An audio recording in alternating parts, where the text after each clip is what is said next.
My name's Sarah Ann Lawless, and I am a herbalist from Canada. I specialize in medicinal nightshades and poisonous plants. And my main interest is in how can poisonous plants be used as medicine.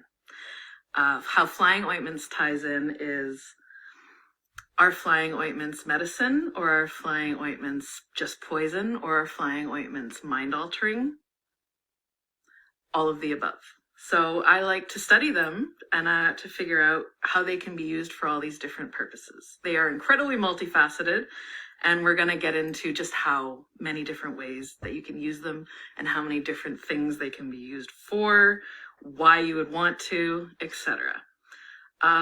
Let's start off really basic. No one asked this, but this is the most basic question is, what is a flying ointment? What the hell is a flying ointment? It's also called a witch's ointment, sometimes unguentum sabati, unguentum populium, sleep ointment. There's a million different names in different languages as well that I'm not going to butcher for you.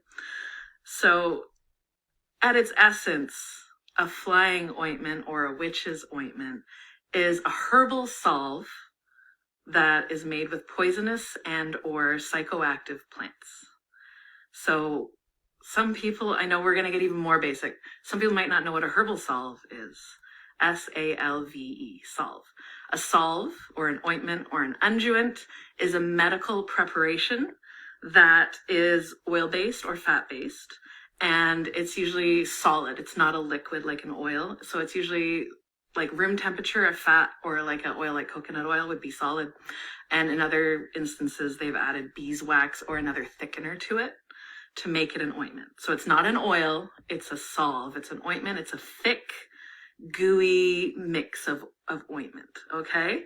That's what we're talking about here. It's this medical preparation.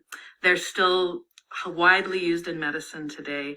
If anyone's ever used like hydrocortisone cream or ointment, that kind of thing. So this is like an ancient version of modern medicinal preparations. What does psychoactive mean? There's a lot of words that mean mind altering. So in the past, we've used hallucinogen, mind altering, entheogen, psychoactive, psychedelic, psychotropic. They all kind of mean the same thing.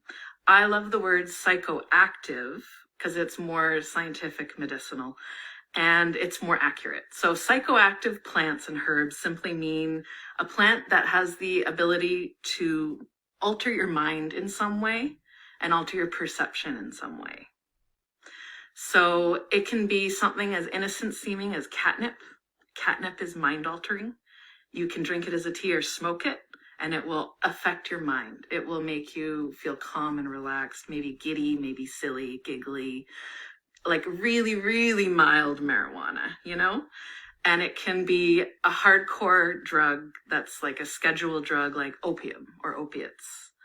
That is also mind altering. Okay, so psychoactive is a huge range of herbs, not just the scary hallucinogenic ones, on Arrowwood, or the ones that the psychonauts are testing out. It can be something innocent like passion flower, catnip, mugwort. These are also mind-altering psychoactive herbs, okay?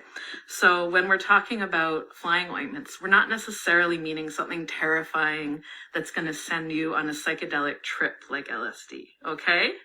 I just want to set that off right off the bat. Okay, we've done the two basics. So what's an ointment? What's a flying ointment? What's psychoactive mean, etc. Okay, let's get into people's questions. I've organized it by categories to make it a little more cohesive and easier to understand, more like a workshop than just a bunch of random questions. So one of the first questions I got that I think is important to start with is there any historical truth to flying ointments? Are they real? Were they real? Are they propaganda from, the witch trials in the early modern period from the Inquisition? Are they a modern day fantasy? Do we just wish they were real? A lot of people want to know, and a lot of researchers ask this question as well when they write papers or books on the subject. Are they even real? Why are we talking about them? The answer is yes. Yes, they're real. Yes, they existed in history. Yes, they existed in more recent history. Yes, they exist now. The thing is, they're not quite what people think. They're not quite all the myths about them. You know what I mean? Like, yes, they're real, but they're not quite the sum of their lore. So we're going to get into it. So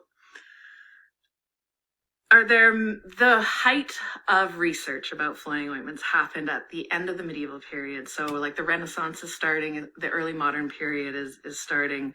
And it seemed like every scientist and pseudoscientist was studying flying ointments and writing about them in papers or books. There's just so many people who wrote about flying ointments from about the 1400s to the late 1700s that I'm not even going to list them. That's how many, like just too many to prepare for today. So if you really want to study ointments, that time period, the 1400s to the late 1700s, that was like the huge time when a lot of the flying ointment mythology, studies, recipes, etc. were being shared. And a lot of people were copying each other. So there's like a paper that was copied from some other guy's paper that was copied from some other guy's paper. So there's a lot of hearsay and like a game of telephone happening with flying ointment research in this time period. And it's kind of unfortunately carried forward into today. And a lot of people are still regurgitating or parroting the same information that's been copied over and over again. So it's like the game of telephone, it's not correct anymore. Like it's got hints of truth, but it's not quite correct. So the oldest mentions of ointments that I could find were in Homer's Iliad. So that would be the part where Hera rubs ambrosia on her body, and she supposedly uses this ambrosia to fly somewhere impossibly quickly to like beat her husband Zeus there. It's not really a flying ointment, but ambrosia is thought to be a poisonous or psychoactive plants by a lot of researchers and scholars. The gods were considered not to be human. They were supposed to have, instead of blood, they had ichor or ichor. I can't pronounce it. And it was essentially poison flowing through their veins, which meant that they could eat poison like food in a way that we can't. So there's a chance that ambrosia could be some kind of oil that's been infused with a poisonous or psychoactive herb. That would be around, so the mention of Hera in the Iliad is about 800 BCE. It's before Christ, before zero. The next oldest mention would be the Argonautica. Although again, it's not really an ointment, it's more of an oil or a liniment, which are an ointment that hasn't had a thickener added to it. So in the Argonautica, the mention is the witch Medea, who's also a princess. She creates a magical oil or liniment out of mandrake root, and she gives it to Jason, and he anoints himself with it. And she tells him for about a 24-hour period, he's going to have the powers of a god, and he's going to be protected, and he can do amazing feats. Like feats of strength. So that's how he gets the golden fleece, is because he's covered his body in this oil. That's about 200 BC, but the Argonautica could be even older. Again, it's oral lore. The next oldest mention would be in the Golden Ass, and here we have maybe the first mention of an ointment, like a herbal salve. The Golden Ass is a fictional book written in about 160 CE by a Roman, and there's a section in it about Thessalian witches, how they used ointments to shapeshift into animals and to, do their witchy revelries out in the world. So that's kind of one of the first mentions of witches using an ointment, and that's 160 CE. That's 1,500 years before any of these old science men in the early modern period were writing about it. So this was obviously, because this is a fiction book, that means that flying ointments were in popular culture at some point for someone to write about it in multiple fiction works, okay? The more medical side of a flying ointment is first mentioned in the Dioscorides de Materia Medica, which he finished writing in about 70 CE. I believe it was written in his native Greek originally before it was translated into multiple languages. Dioscorides de Materia Medica is probably the oldest used medical text on the planet. It was in use and referenced for about 2,000 years. And inside of it, he mentions using ointments externally for depression, like melancholy, anxiety, stress, as well as help sleeping. He's mostly talking about mandrake and henbane in his work. So that's about 2,000 years ago. And that's the medicinal use of a flying ointment. There's also some crossover where they entered folk tales. So just like in ancient Greece and Rome, how the kind of flying ointment or the psychoactive oil or ointment entered literature, it happened as well more modernly. So there are modern folk tales, like American folk tales even, where a witch uses an ointment and she grows feathers out of her and she's able to fly or shapeshift. So yes, they're real. Yes, they exist. Yes, they're mentioned in history and literature and textbooks, in not just fiction, but science of the time and medicine of the time. So they're not fictional. They're not all in our head, but they're not quite the whole witches, sabbat, devil mythology that we think of when we think of flying ointment. Did witches use other fats? So they're purportedly use like fox fat or badger fat or like wild animals in general. And the answer is probably. Like it probably wasn't for a flying ointment. It was probably just whatever fat they had on hand to make a medicinal ointment, like healers and midwives, etc. You would just use deer fat, anything you could get. I've made ointments with some weird fats. I've used pig fat. I've used bear fat.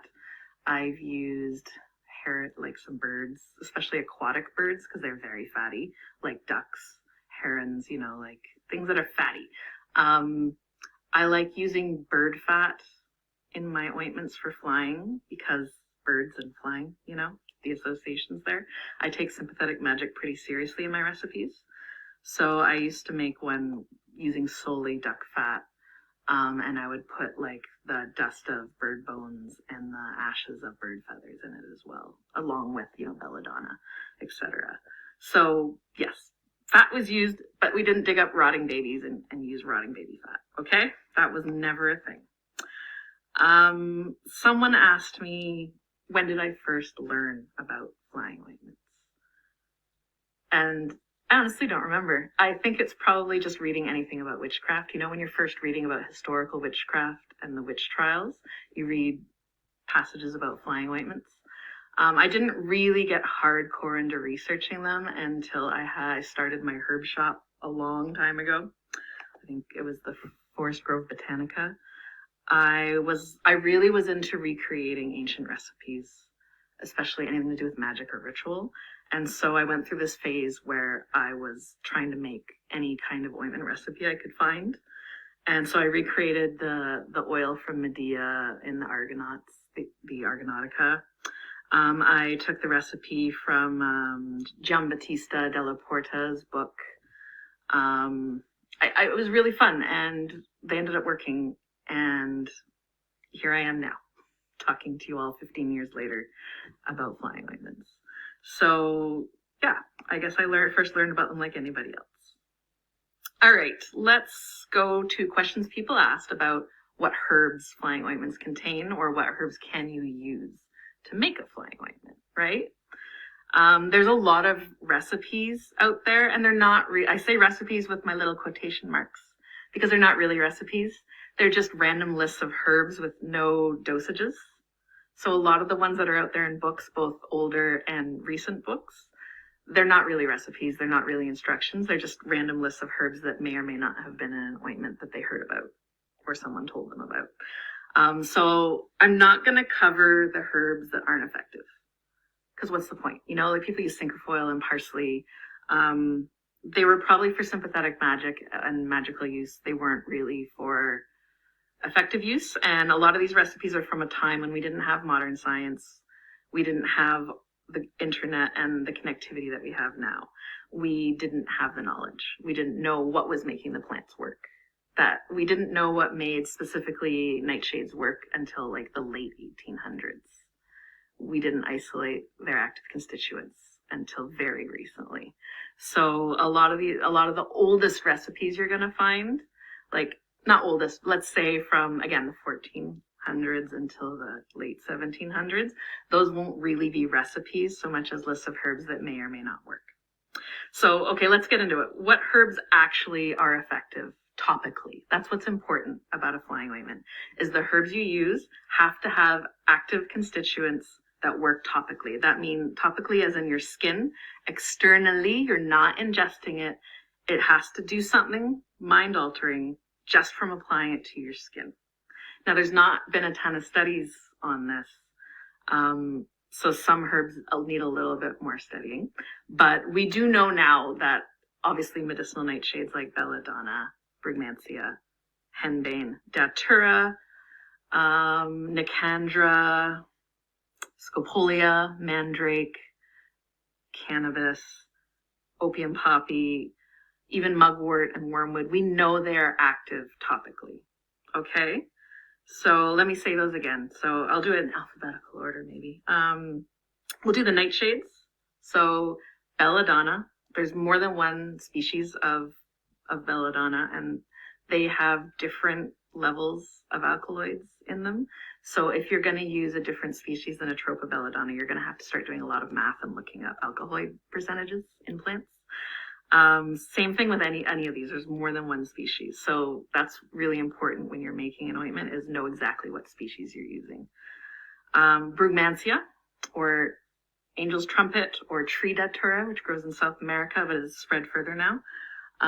It's like datura on steroids. Datura, there's like over a dozen species worldwide. Henbane, again, there's about a dozen species.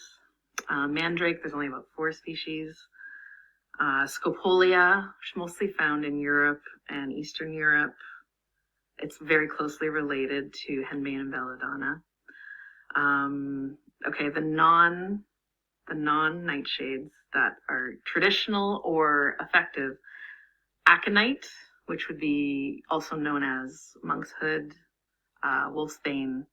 I don't recommend this one to people who aren't herbalists because just touching the root, you can kill yourself. It's used in traditional medicine in Russia and China for pain. They use it as an ointment externally only, and they use the root and they make an ointment for when you get so cold it makes your joint hurts, or you already have arthritis and rheumatism and the cold gives you extreme pain.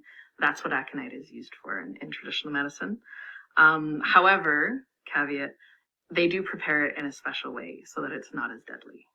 So if you are really serious about working with aconite, you need to research traditional Chinese medicine and how they prepare it. Okay, next up that's not a nightshade would be obviously opium poppy.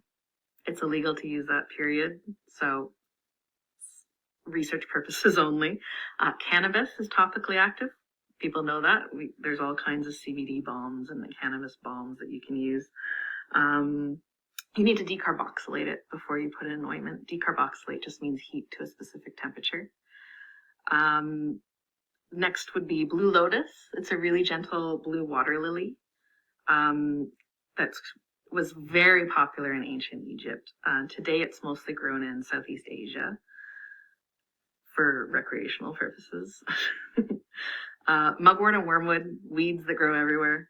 They are very topically active, and even though they're often kind of overlooked, they're very potent even when used topically.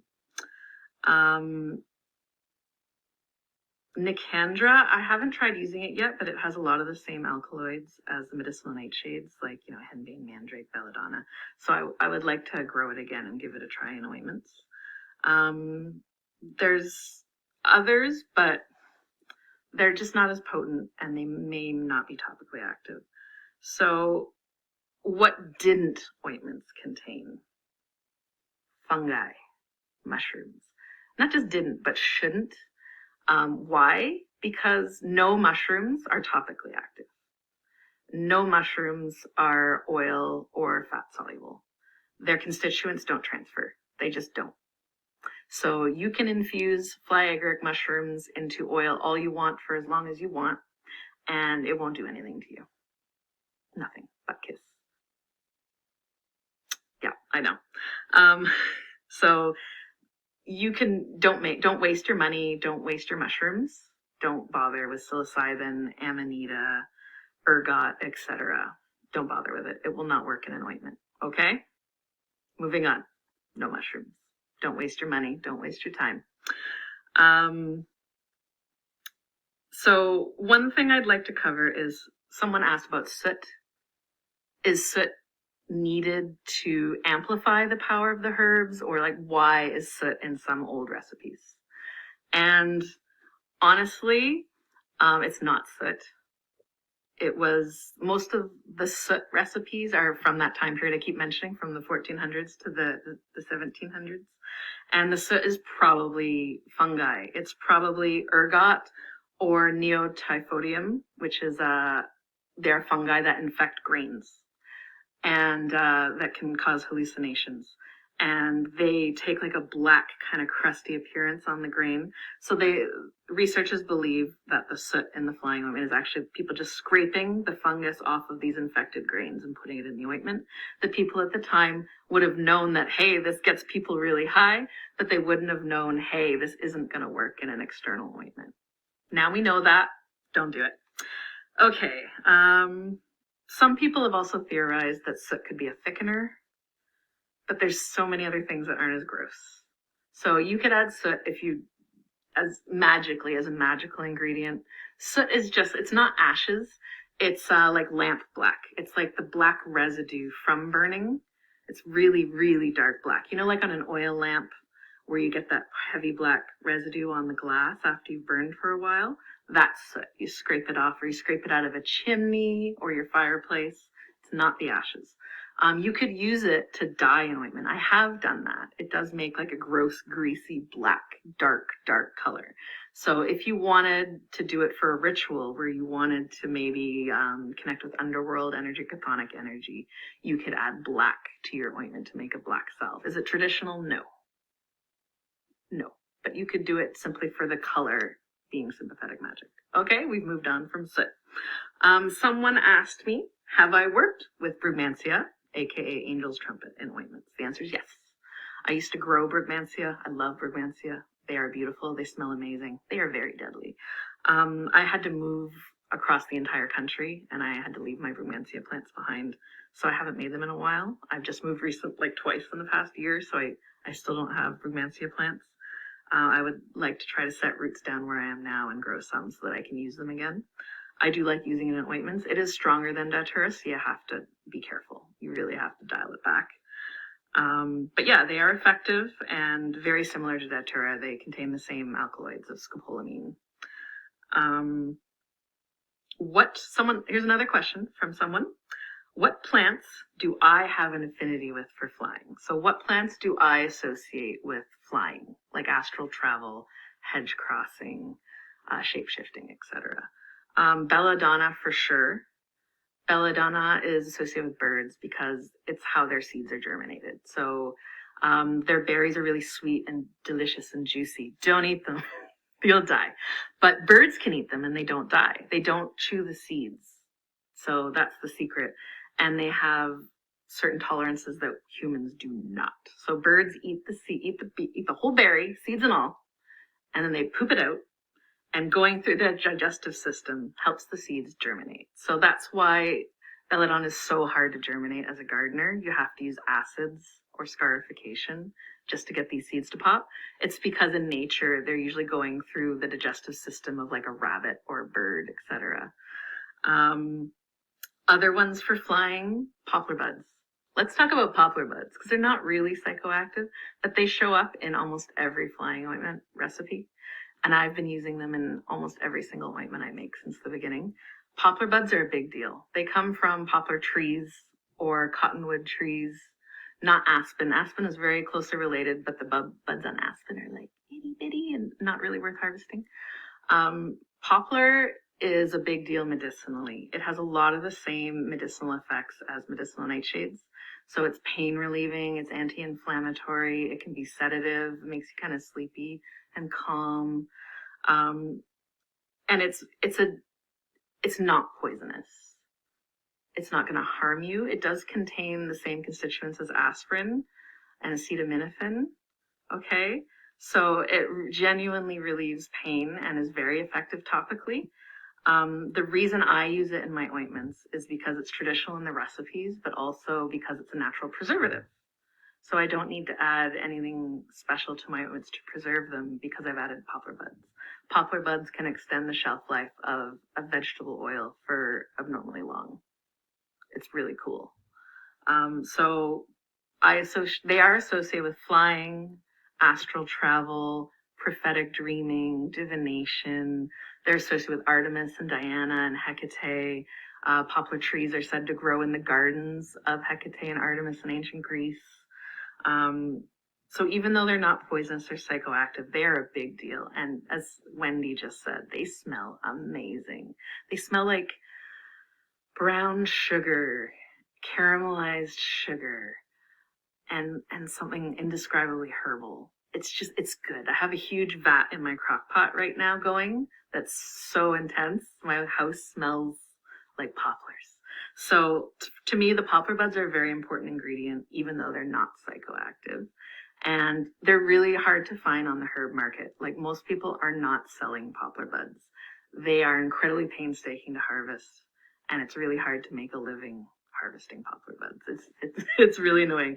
So it's worth it to harvest your own. 'Tis the season for those of us who are still in the colder areas of North America and Europe, so the northern hemisphere. If you live anywhere like I still have snow outside right now. So poplar buds are in season right now. Before the leaves open, before the flowers and catkins open, the poplar bud is the leaves before they open, and it should smell beautiful right away. Like, just crack open the bud and smell it. That's how you know it's poplar. So my favorite were the black cottonwood trees because they're huge buds and they're really worth harvesting. Out here I have the most fragrant tree. I'm in Eastern Canada, and we have the balsam poplar, which is famous for how fragrant it is. So as much as we're going to talk about all these awesome psychoactive herbs, don't leave out poplar, okay? Just stick it in your ointments, especially if you're using your ointments specifically for flying. Stick it in there. Anything associated with astral travel, like, you can break out your Cunningham's Encyclopedia of Magical Herbs, and anything associated with astral travel, flying, etc., you can put that in an ointment as long as it's topically active.